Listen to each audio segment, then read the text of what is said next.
College's speaker tonight, which is Dan Barker from the Freedom from Religion Foundation. This is hosted and sponsored by the Freethinkers of Sierra College, in what we hope is the first of a long string of events like this, and hopefully, you know, very types of events and interactive things for the campus and for the community at large. Before we get started, David Driskin, who's a coordinator for Free Thought Day, is going to give you a little blurb on what's going on this weekend, and then we'll get started. Yeah, just go ahead and hit the easy view. And over here. Hey, all right. Well, good afternoon. How's everyone doing? Guys, thank you so much for coming out and supporting FFRF and the group. My name is David Diskin, and I'm with the Sacramento Coalition of Reason, of which the Freethinkers of Sierra are a part of. How many of you guys remember the billboards that went up about 2 years ago all around Sacramento? A couple of them got defaced. We got some good publicity for that. Did you guys hear that all the posters at Sac City College for Dan's event also got torn down this morning? Wow. Yeah, I mean, how's it feel to be an atheist and a freethinker in today's world, right? It's a compliment. It's a compliment. And the irony is, isn't the message that you're saying how to be good without God, and here they are defacing our stuff. So I wanted to let you guys know about a really special event that's happening this weekend. First of all, tomorrow rather, is the end of the world. I think you guys know that. According to Harold Camping, right? The world ends tomorrow. Should we survive, if there's still a world after that, Saturday night, we're having a really great reception that I'd like to invite you guys to. It is a paid thing. It's a fundraiser reception. It's $50, but you get the chance to hang out with folks like Dan Barker and all the other great speakers that we're going to have on Sunday. So I'm not going to give you guys a sales pitch on that. You can go online and learn more about the reception. But the big thing is on Sunday. So at the George School of Law, which is just down 99, where 99 and 80 meet, the George School of Law on Sunday from 10 o'clock a.m. till 8 o'clock p.m. We've got a great lineup of activities, entertainers, and speakers. From speakers, we've got Dan Barker giving a different presentation than tonight. We've got, let's see, Elizabeth Cornwell. How many of you guys have your red letter A lapel pins? You guys have seen those, the red Atheist A? She's the one who came up with that. She works for Richard Dawkins. She's the president of the Richard Dawkins Foundation. She'll be there as one of our speakers. Let's see, Fred Edwards is the president of the Secular Coalition, the United Coalition of Reason. He's the guy in charge of putting up all the billboards across the United States.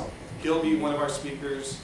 We have Glenn Branch, whose job is to make sure that we teach evolution in public schools and not creationism. We've got Amanda Meath. She is a lobbyist from Washington, D.C. We've got Michael Newdow. I'm sure you guys know who he is. He's a local.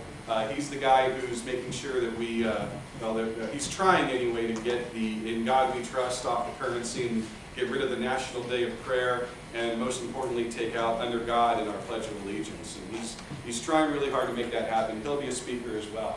On top of the speakers, we also have an entire leadership track for folks that are kind of, well, like Robert and all of you here at Sierra, involved with the groups.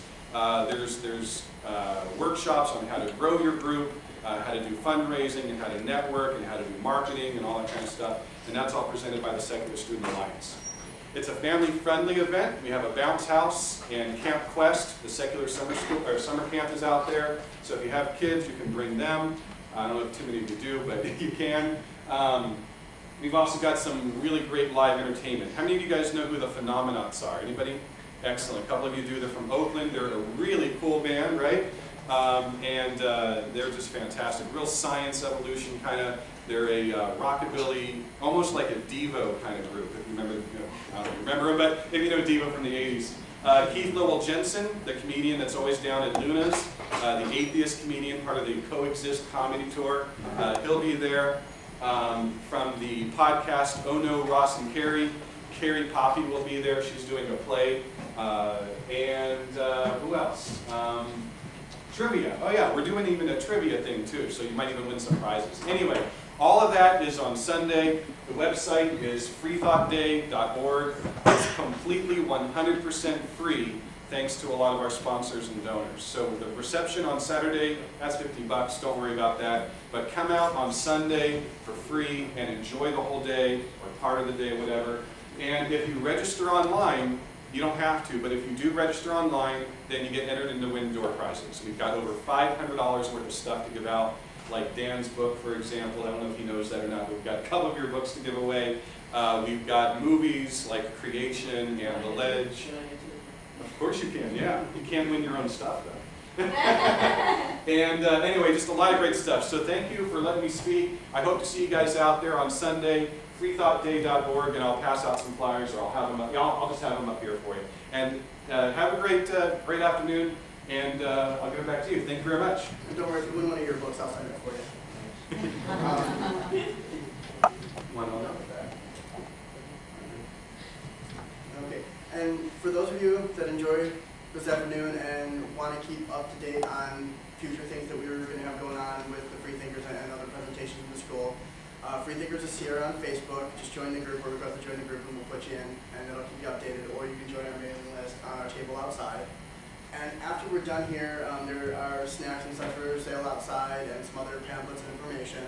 And the bookstore will have Dan's books available, both Godless and The Good Atheist, which he'll be talking about mostly Good Atheist tonight, correct? Otherwise, Dan Barker is president and co-founder of the Freedom for Religion Foundation. Used to be an evangelical minister and is now a more prominent atheist. Does a lot of good work for the separation of church and state and other causes. So,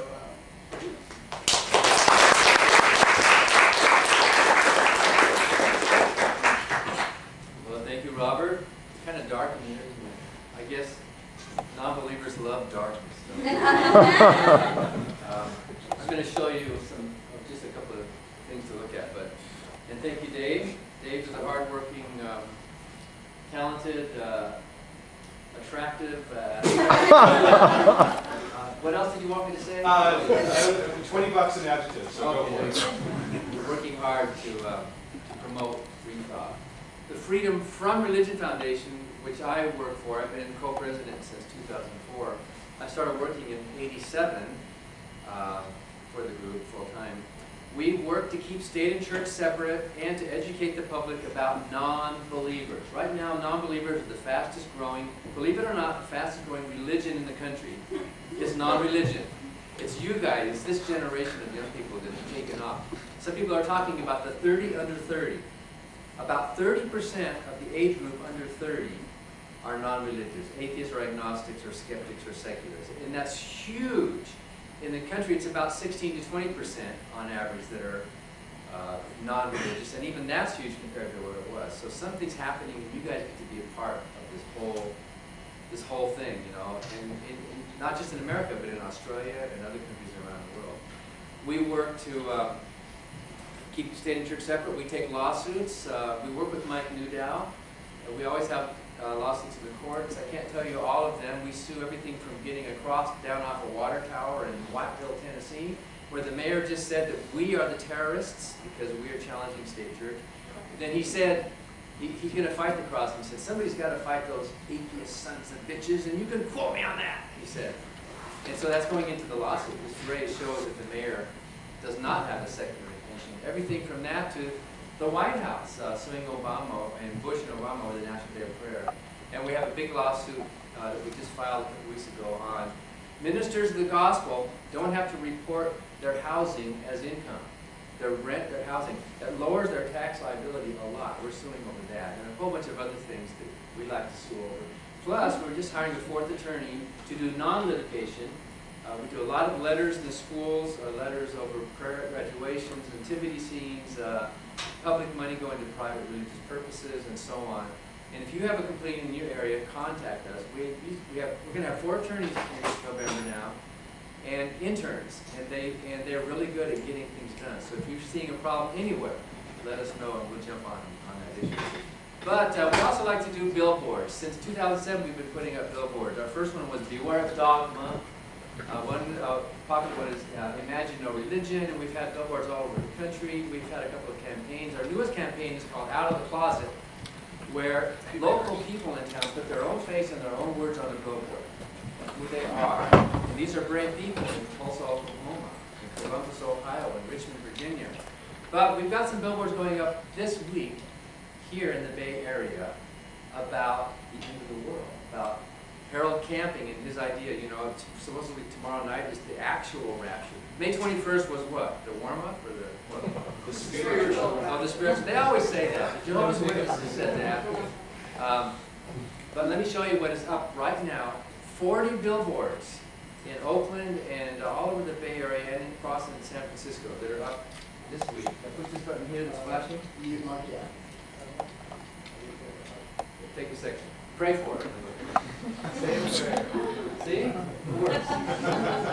These are up right now in the Bay Area. Between 2005 and 2009, Family Radio raised $80 million. Sometimes it pays to be wrong. They raised that much money predicting the end of the world. It didn't happen. Still here, let's make this world better. Fool me once, 1994, wrong. May 2011, wrong again.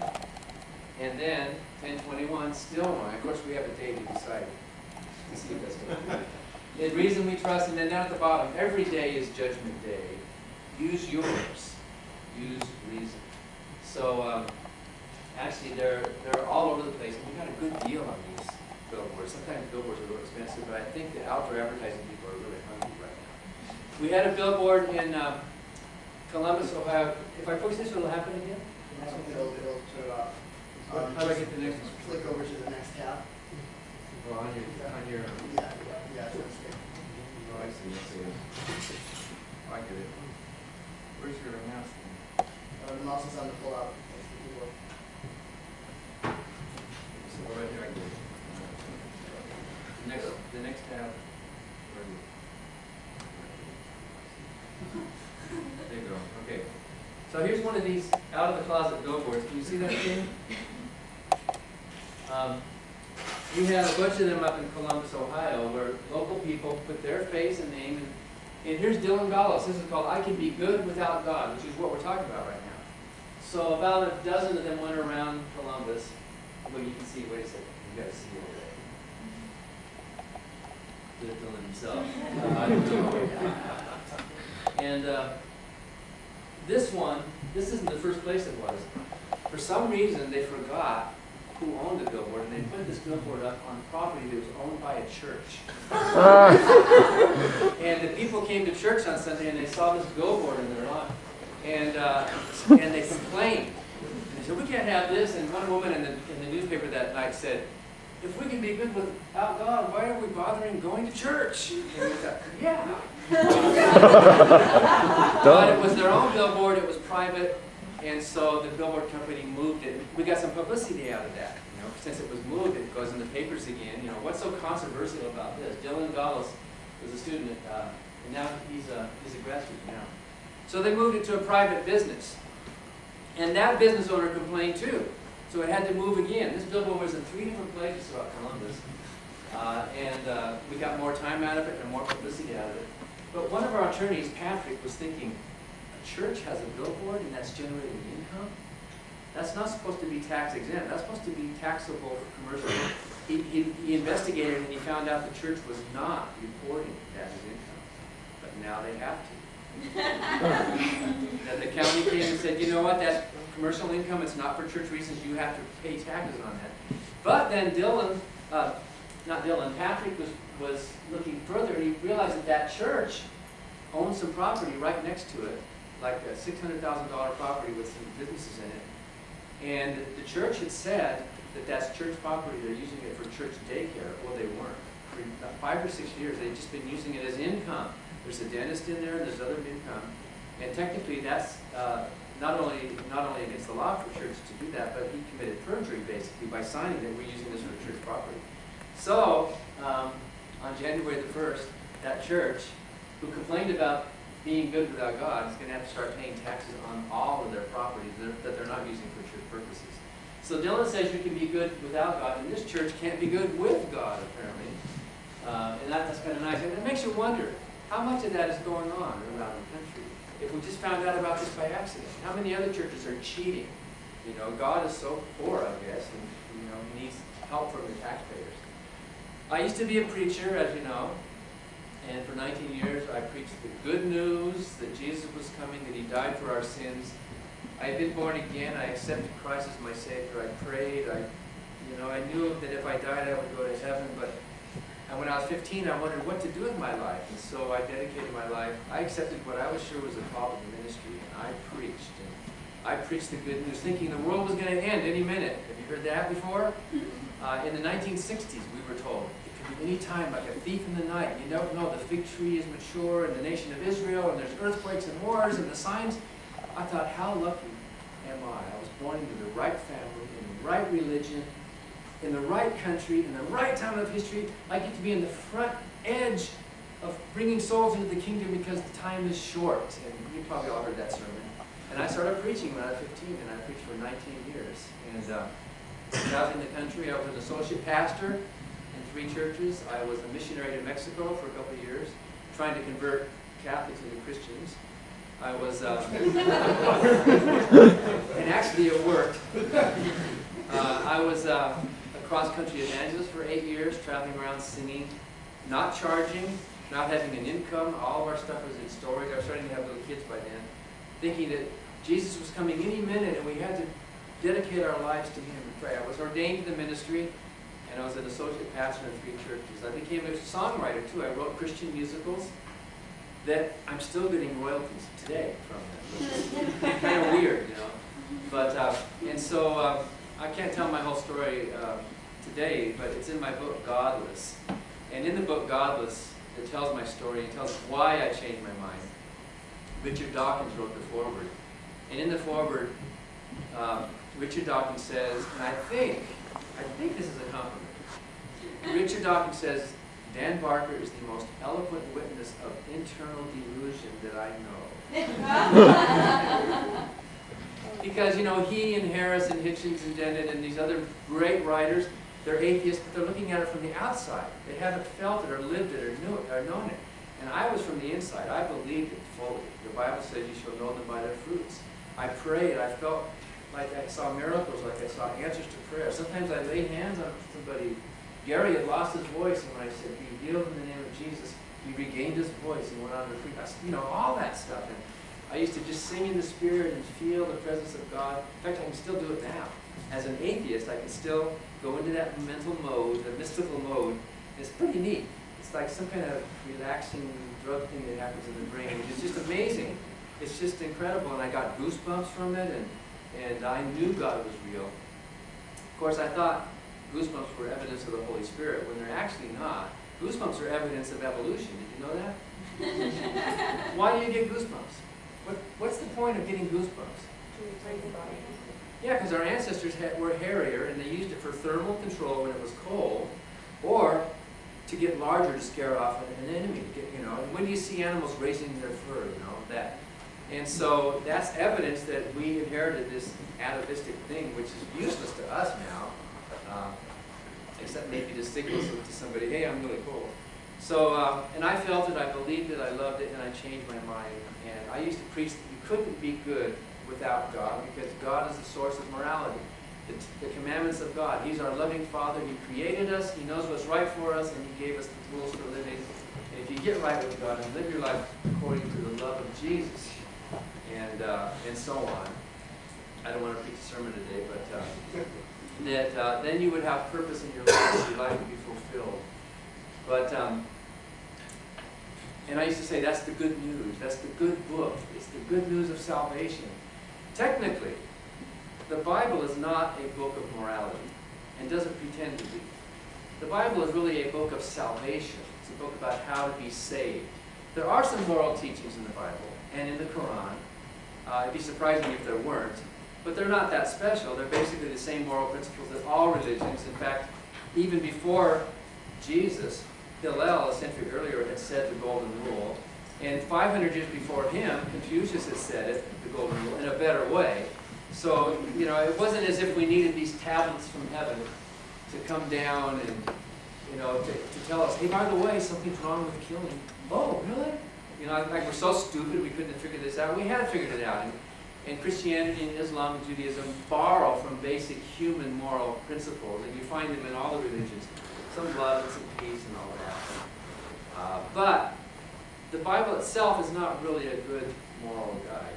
It does talk about doing good and doing right, but ironically, the first place in the Bible where doing good is mentioned is where Abraham challenges God. Remember, God was going to destroy Sodom, the whole city, because of their iniquity? Every single person in Abraham said, wait a minute, you're going to destroy the whole city? There might be some good people there. He's reasoning with, he's using moral reasoning with the Creator God. What if there's 50 people there that are good? Would you destroy the city? And so God changed his mind. He said, all right, okay, if there's 50. And then Abraham bargains with him. How about 45? How about 40? How about 30? He gets it down, right? And then there's a statement that he says, shouldn't the ruler of the entire earth do what is right? Shouldn't God do what is right? In other words, he wasn't going to do what was right. Abraham was smarter and wiser and more moral than the God of the Bible. If you look at the God of the Bible, you don't see a moral example. You see an egotistical, petty, thin-skinned father figure who has to be praised and worshipped in the right day of the week, and he has to be glorified. That's what the Bible's all about. It's all about glorifying God, giving him honor, giving him praise, and avoiding hell. That's not good news. Suppose you were walking by my house one day, and I were to go out on the front porch and say, hey, stop, I've got some good news. Good news, stop. So you stop briefly, like, what? And I love you, and you don't have to go down to my basement. It's good news. You've been ignoring me all this time, and I was so angry, and I was so wounded and upset, and my anger requires death and blood, and my anger has to be satisfied with bloodshed, and so I built this basement. I have this torture chamber in the basement, and there's some sharp knives, and there's some hooks down there, and there's like a furnace, and there's some big bins of goopy stuff, and there's chains. It's horrible, but guess what? This is good news. I sent my son down there, and it was horrible, it was ugly, and now my anger has been satisfied. And now you don't have to go down to my basement. Isn't that great? All you have to do is come up here to the porch and tell my son you love him, and hug him, and tell him and then you can move in with us. We'll live up in the attic together, and you can tell me how great I am and thank me forever and ever. Won't it be great? Would you keep walking? Would you think, what a nut? I mean, what's good about that? This guy's so angry at me he's going to kill me, but he kills somebody else, and I'm supposed to love him for that. That's supposed to be the good news. Well, I used to preach that was the good news. Morality in the Bible is not based on human principles. Morality in the Bible is not based on what's right for human beings. It's all based on what's right for God. God, oh, there's a message. It's the countdown to Armageddon. In the Bible, nowhere do you find an acknowledgement that human beings deserve to be treated with fairness and respect and honest and equality. You don't find any of that. In the Bible, humans are worms and sinners, and we're damned, and we have to go down in the basement. We're horrible, and believers teach their kids, you are bad, and you have original sin, and left to your own devices, you're going to do bad, and you need some external control, commandments or authority from the father figure to tell you how to live. That's what's in the Bible. You might find a couple of verses here and there that acknowledge some humanistic principles, but on balance, the Bible is not a good moral guide. There's a lot of examples, and I won't give you too many, because that's not what the talk's about today, but let me just give you, well, besides the Sabbath one, the guy that they brought to Moses, this man who had committed this horrible crime. You know what he did in Numbers? He was picking up sticks on Saturday. Really, he was picking up sticks on Saturday, on the Sabbath. And they said to Moses, what should we do with this man? We found him picking up sticks. He's probably going to build a fire, I don't know, or feed his family or cook something. And Moses consulted with God, and God told Moses, the man has to die. You need to take him outside and stone him to death as an example. So they did that. That's the morality of the Bible. That's out of the Ten Commandments. If somebody's picking up sticks, is that immoral? Who thinks it's immoral to pick up sticks on any day of the week? Really? And yet, because God was not being properly worshipped, this man had to die as an example to instill moral fear within the people. Here's one story, though. The Ten Commandments, this supposedly great set of rules for the human race, were taken from the Israelites by the Philistines. The Philistines had the Ten Commandments. They were in this ark, the Ark of the Covenant. But then something pricked the conscience of the Philistines, and they said, you know, maybe we should give this back, because we're not the rightful owners of this Ark of the Covenant. It belongs to the Israelites. And so what they did, you can read this in the Bible, they got a cart, and they put the ark on the back of a cart, and then they hooked a cow up to it, who had just given birth. They hooked a cow, and then they put the little baby calves there, crying for its mother, and then they just let the cow go. I said, just let's let the cow, and if it goes to the Israelites, we'll know that's what we're supposed to do. And if it goes to the calf, so they watched the cow, and the cow went across. You know, they started going across the country, heading to the Israelites, heading to the rightful owners of this ark. You can picture the scene. And here comes this cart going across the country, and it approaches an Israelite town called Beth Shemesh. And Beth Shemesh means the house of Shamash, which is a Babylonian god. Maybe that's why the writer made up this mythical story, because he wanted to get back at that. Supposedly thought, why are Israelites living in a city named for a pagan god? But in any event, as this cart was coming up to Beth Shemesh, the farmers out there, these believers in God, these true Hebrew Israelite believers, they saw it coming and they said, what is that? It's the Ark of the Covenant. Praise God. God is great. God is good. And they went over to it. Is it really? And they looked at it, and here it's come. It is. It's been brought back to the people, to God's rightful people. And just to be sure, they opened and they looked at it. Yes, it's the Ten Commandments. It's the Ark of the Covenant. So they destroyed the cart, and they made a fire with the cart, and then they killed the cow and gave the cow as an offering to God to thank God for bringing back the Ten Commandments. So you know what God did to these people? For doing that, for thanking Him, for making an offering. You know what He did? You know that story? He killed those farmers. Because you're not supposed to look in the ark. You weren't supposed to touch it or look in it. That was breaking God's rules. Not only did He kill those farmers, but He killed 50,000 people at Beth Shemesh. 50,000 people were killed for the crime, if you think it's a crime, of touching the ark.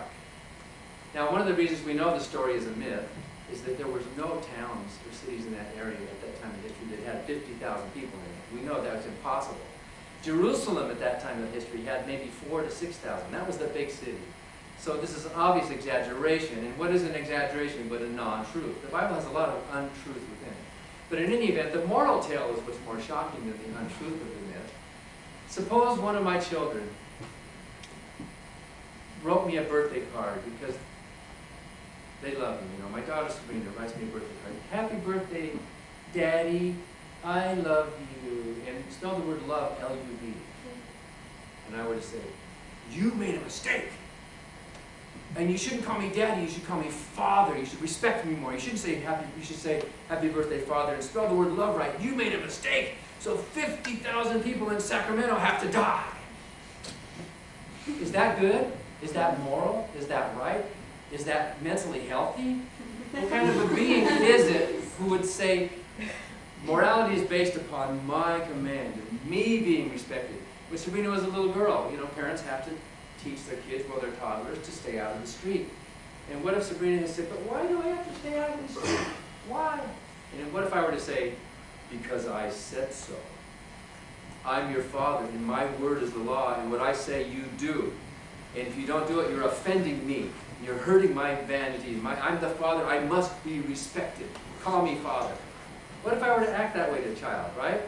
Instead of saying what the real basis for morality, which is not the glory of a God. It's not the ego of a dictator. It's not pleasing the master. That's not what morality is based on. Pleasing the daddy figure. Because what if it's a tyrant daddy? What if it's a bad father? What if it's an inept parent or an evil parent? What do you do then? And a big case can be made that the biblical role models are morally inept, morally inadequate creatures because of the way they act. The real reason for keeping Sabrina from going out in the street is not some law, it's not some commandment, it's not the ego and the glory and the honor of the Father, it's the traffic, it's the cars, it's the potential for harm. Morality, separated from religion, basic humanistic morality. How can we be good? What does good mean? What does it mean to be good? How can you know how to be good? I think, and I don't speak for all atheists, And atheism is not a moral philosophy. Atheism is not a philosophy at all. It's just simply the absence of theism. And some other atheists and agnostics might phrase it differently. But most atheists that I know would call themselves humanists. And that the basis for morality isn't measured up against the ego of a leader, a father, a dictator. The basis for morality is measured against human needs and wants. What is it that harms humanity? That's what humanism means. It doesn't mean it's some cosmic absolute thing. It just means that since we value and respect our species, our own bodies, our own selves, that's how we measure what is good or wrong. We don't measure human morality by a tree. We measure perhaps planetary morality by the environment. But when we're talking about morality among human beings, we're talking about what humans need and humans want. How to be good without God, what does morality mean, can be summed up, I think, with just one word. And it's simple. It's not some big, huge mystery that a lot of preachers and teachers and cynical teachers try to make morality this big capital M thing. How do we know what it is? Just one simple word. That is the word harm. What's the harm? If you're intending to act in a way, or if you're acting with the intention of minimizing harm in the world, that's how you be a good person. That's what we mean by good. What else does good mean? It doesn't mean praising and honoring and glorifying. We do give credit where credit is due. We do give thanks where thanks is due. We give awards in our foundation, but those are just acknowledging somebody's achievements. But that's not the basis for morality. Harm is what it is. And whatever harm is, it can be a lot of things that threaten our survival as individuals and as a species, or our ability to reproduce, or do not enhance our freedoms to be able to live a life of well-being. Whatever harm is, it's natural. Harm is something material. Harm is not some psychological thing that, you hurt somebody's feelings. Harm is a natural thing. And of course, hurt feelings can be psychological, which themselves could have some biological effects. So hurt feelings can play into harm, especially if somebody's not mentally healthy. But if you want to know what decision to make in your life, don't look up a list of rules. Don't go to some rule book and say, what should I do here or here? Try to evaluate what's the harm. You have this action and you have this action. Compare them. Which result is going to have less harm in the real world, less violence, more freedom, more well-being. And even if you fail, you're still a good person if that's your intention, because then you're going to learn. So for me, it's very simple. Look for the harm, you know how to do good. Now, the other question is, why should you do that? And I guess my reply is, why not? We are natural creatures who, by nature, value our being. And we come with instincts. Thomas Jefferson talked about that. Thomas Jefferson said, he wrote a letter. He said, the love for God can't be the basis for morality, because what about all the good atheists that there are in the world? I was in the Detroit airport in the late 80s to go to the Phil Donahue show, standing in line, and I wasn't paying much attention, I was just getting in line, but there was another gate over here with a line of people. And this young couple had put their baby in a little baby carrier on top of the luggage, about this high off the ground. And the father must have wandered away, because the corner of my eye saw that baby kick, and that baby carrier turn and roll off the top of the luggage. And I went like this, and just caught it with the edge of my fingers, and grabbed it. And then the mother grabbed the other side about a second later. She would have been too late. We were both holding on to this, and I finally had to give the baby back to her, of course. And you should have seen the look she gave her husband. But anyway, why did I do that? I didn't know those people. I might not have liked them, or might have. I don't know who they were. Was I standing there in line thinking, what can I do to bring glory to God and show? What can I do to be a moral person? How can I show that atheists can be good too? Was I thinking of any of that? I wasn't thinking. In fact, I was almost watching myself act. It was like a slow motion, somebody else was doing it, and I was watching. That was instinctive. That was something that I inherited from my ancestors. And you have inherited instincts from your ancestors, which is a part of morality. human nature is not evil and corrupt. Human nature is not filled with original sin. You look at the headlines, you might get a perverted idea that, wow, human beings are bad. But basic human beings are not. Those are headlines because they're headlines. Headlines are unusual. Headlines don't represent us. What's the first thing you see when you see a horrible crime in the headlines? The first thing you say is, what an inhuman thing to do. We assume that the human thing, the natural thing, is a good thing. And most of us live our lives as good human beings. Stephen Pinker's new book, The Better Angels of Our Nature, which just came out 2 weeks ago. Why violence has declined. Human beings by nature are getting less and less violent, either by nature or by culture or by whatever the reason. And he says it may not continue and it may not be an even thing, but we are living probably in the most peaceful time in human history ever. And he proves it with more than 100 graphs. We come prepackaged just like other species, other mammals, other primates, other animals, also show empathy, altruism, sacrifice, caring, sharing, giving. Other species do the same thing, not only within them species, but they also help other species. We are part of that continuum. With a bigger brain, of course, we have a more complex way of articulating a moral philosophy than a chimpanzee does, but they still have it. We're part of that continuum as biological organisms. So these instincts that we have, that we inherited from the minds of our ancestors, really, because if they hadn't acted that way, we wouldn't be here. If they had protected their babies from falling, there would be less of a chance that any of us would be here. That's a protective thing that happens within our species. So instinct is a big part of moral choices, but instinct's not always right. We evolved in a different environment from the one we're living in now. And sometimes our instincts that served us well back then don't serve us very well today. We also have laws, commandments and rules, speed limits and don't walk signs and all that. And those can be useful guides too. They're not always great, especially if it's not a humanistic, democratic society making those laws. If it's a warlord making the laws, of course it can be horrible. But laws can be a guide too. Our instincts can be a guide. Laws can be a guide because law represents the collective mind of a society that we hope we live in a society that has good systems of justice and of morality. But the real guide for morality is not your instincts. Instincts can be good or bad. It's not the law. Laws can be good. Sometimes you should break the law. The real guide is reason. It's right here in the middle. We as a human species have this recently developed frontal lobe, which is the last thing to develop. And it's the last thing to finishing developing as you're growing up. In fact, it takes longer for guys than for girls. Did you know that? Which probably explains a lot.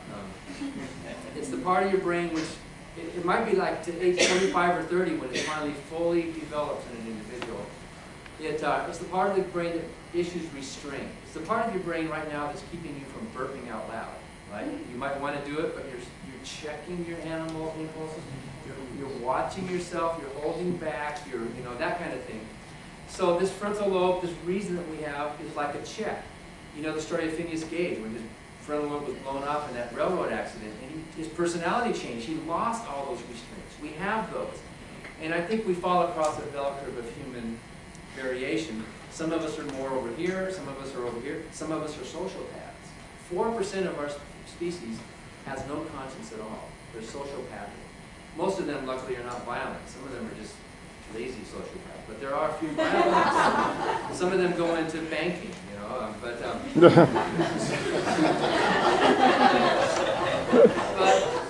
but some of them, if they're smart and violent, can be horrible. They have no conscience at all. But generally, most of us in this room fall somewhere in the middle as far as our personalities go. And some of you, for example, if you see cruelty to animals, you're going to break out into tears. Stop doing that. That's wrong. Don't. And some of you might break into a rage. Others of you, and don't raise your hand, others of you don't care. It doesn't bother you. And there might even be one or two people in this room who actually enjoy seeing cruelty to animals. It's like a kind of a thing that only you know who you are and what instincts, what variation you got. But all of that can be overridden by reason. All of that can be checked. Violence, we have instincts to violence, but that can be checked through culture and through reason.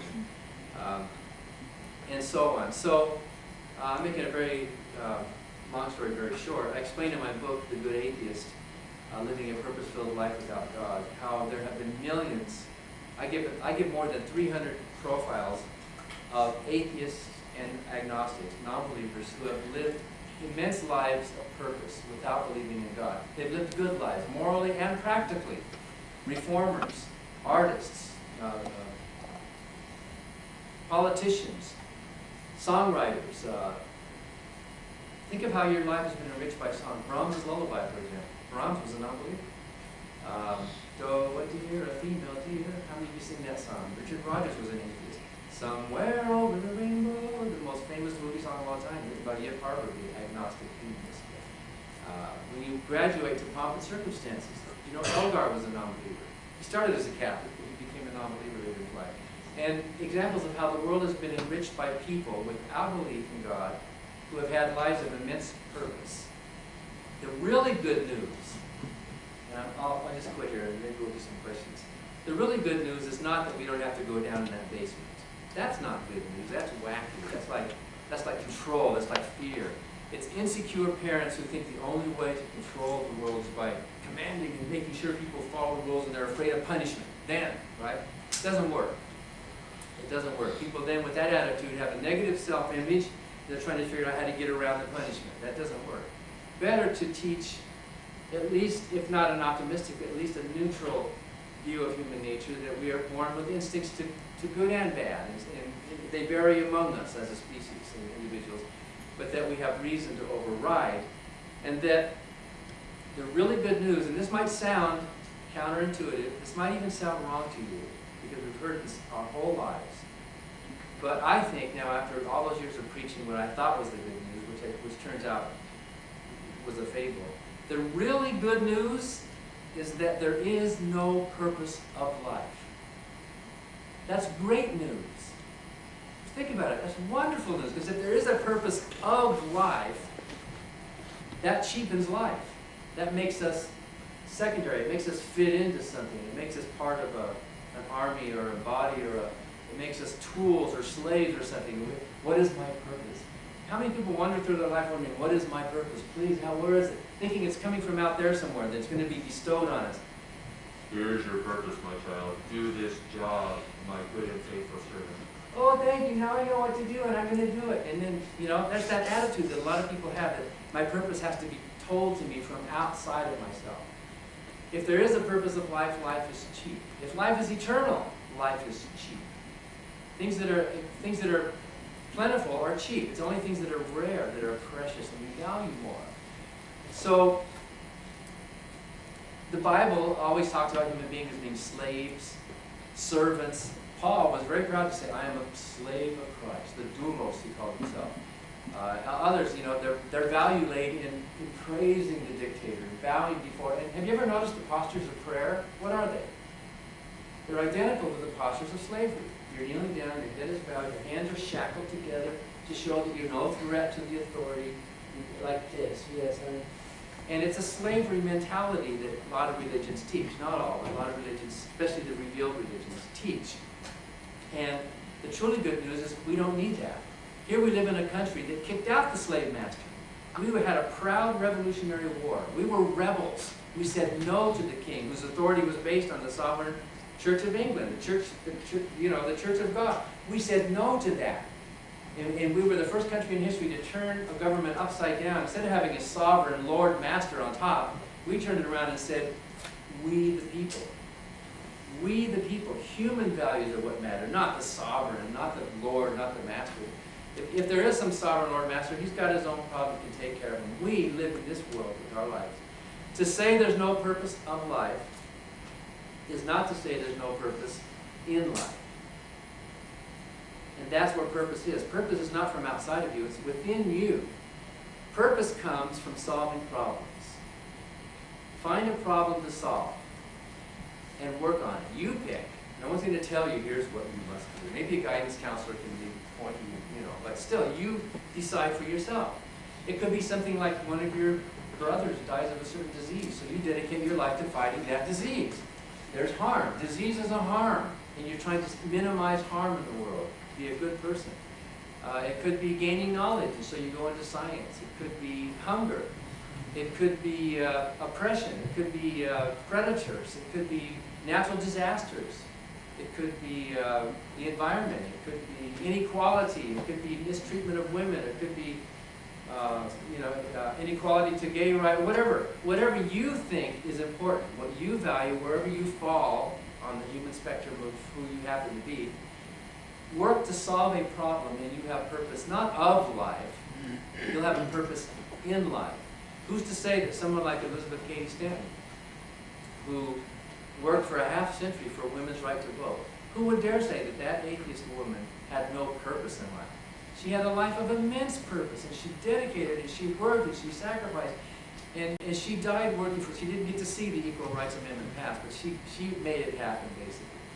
Her friend, Susan B. Anthony, was an agnostic. She wasn't an atheist. She went to a Unitarian church, and she said to Elizabeth, you know, I'm not as outspoken about atheism as you are, you know, but I'm glad to see you doing that. You know, she was glad to see Elizabeth being so out there. So you can do good without God, and even most Christians agree, of course, that the Bible is wrong when it says in Psalm 14:1, the fool hath said in his heart, there is no God. They are all corrupt. They have never done one good thing.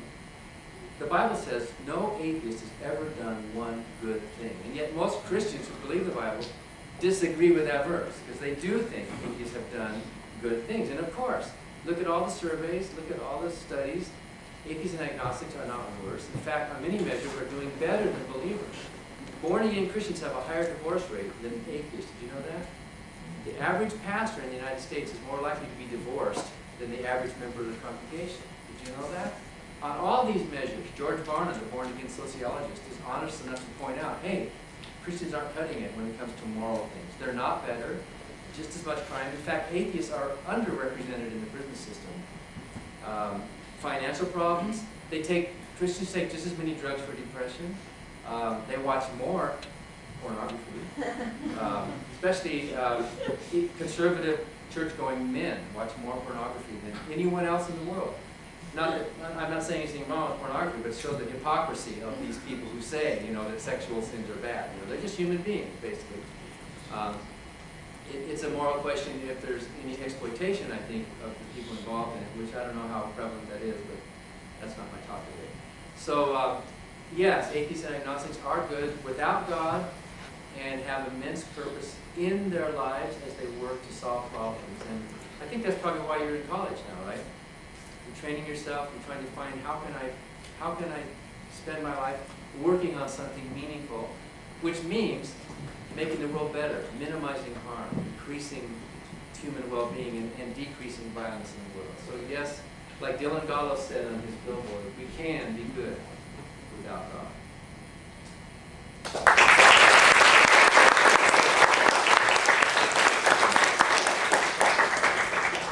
You got a few minutes left? Yeah, we can probably do 10 minutes. Okay, 10 minutes. Keep it quick. Yeah. What do you use as a basis for voting? For voting? Political? Yes. I can speak for myself, because our group is not political. We have Republicans and Democrats and Libertarians and a couple of communists in our group, so we're not a political group. The table talk is quite interesting at our conventions, but it's the same thing. It's the harm principle. What harm is likely to result from this candidate as opposed to this candidate in the real world? Actual human needs, human wants, human well-being. How do they stack up? And sometimes there's no good choice. You still have a moral obligation. Maybe they're both bad. You have a moral obligation to choose the lesser of evil. Should I vote for Stinky or should I vote for Bold? You have to decide. You have to think it through. And, all moral decisions are better made the more informed we are about the consequences. Because what if you don't know what the consequences are of your actual actions?